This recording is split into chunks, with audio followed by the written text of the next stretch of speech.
t'attendais des nouvelles. Comme c'est gentil, c'est juste qu'elles sont pas bonnes. Mais c'est ça, quand je suis arrivée au camp, mon fils avait son casque. C'est le casque qui est prêté de l'école.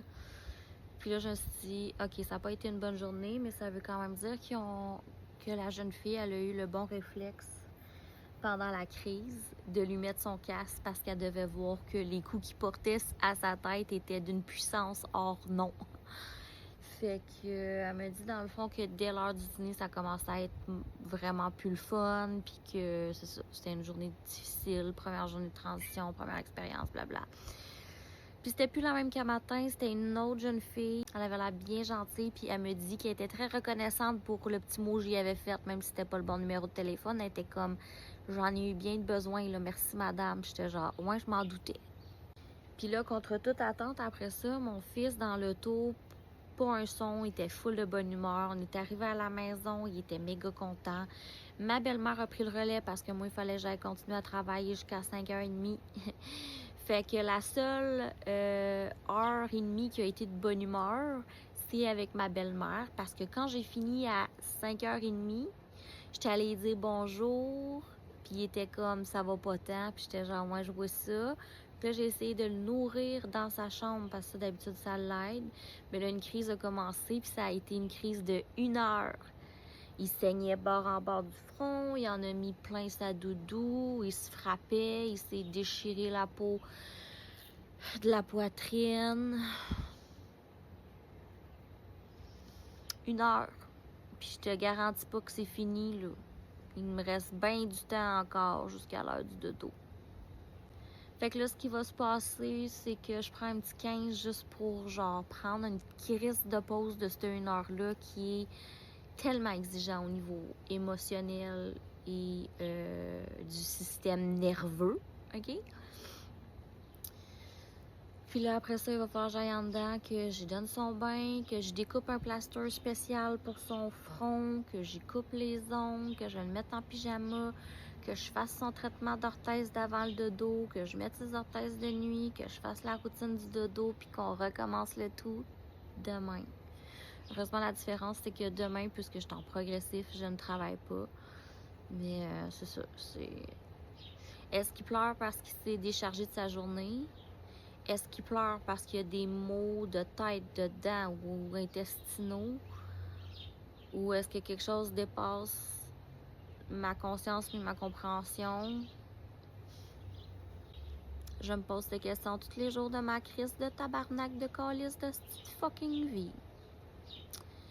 Pourquoi mon enfant souffre et pleure?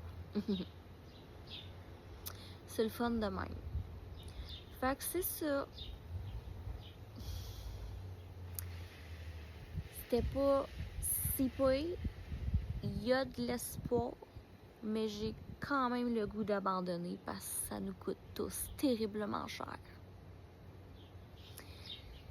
Imagine, OK, si c'est dur au camp, c'est dur pour le petit, puis c'est dur à la maison, tout ça pour aller à un camp 5 semaines. Anyway, j'imagine que je vais être obligée de observer puis prendre une décision après quelques jours à savoir si ça vaut la peine. I don't know. Puis là, le problème, c'est que je sais jamais. Je sais jamais. Je voudrais juste être capable de télépathie.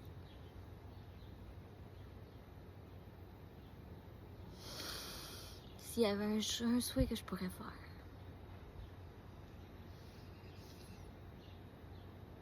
ce serait celui de pouvoir parler avec mon enfant puis de le comprendre.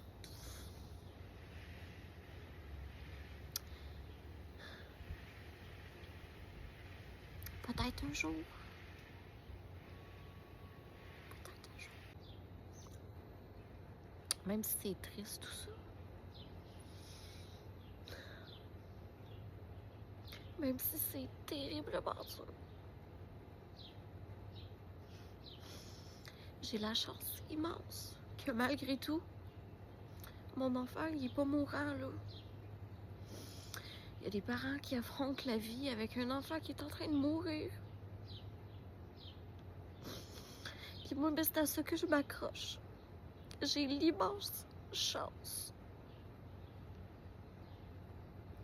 d'être avec celui que j'aime, puis c'est mon fils. J'ai l'immense chance de partager ma vie avec lui. Et s'il y a bien une chose que j'ai appris l'an passé, c'est que même si c'est dur, même si je sais pas comment je peux continuer à vivre ça tous les jours, c'est ok tant que je suis avec lui. J'ai dit toujours, bébé, tant qu'on souffre,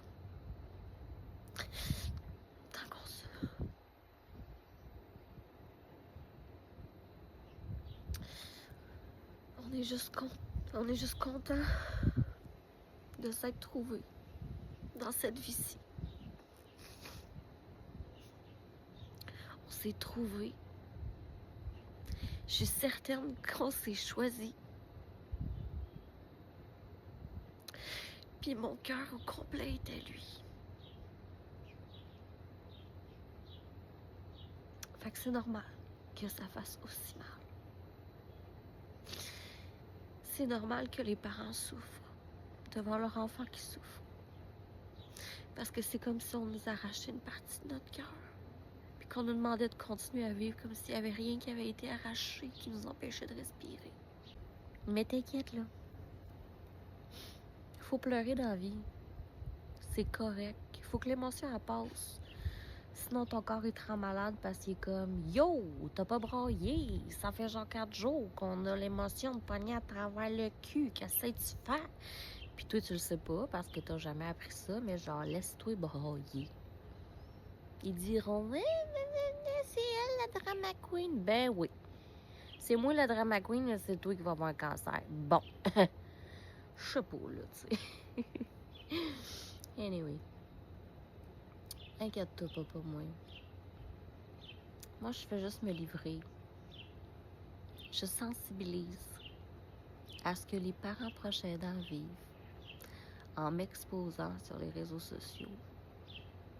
Puis je le fais avec courage et par amour pour mon enfant. Merci d'être là.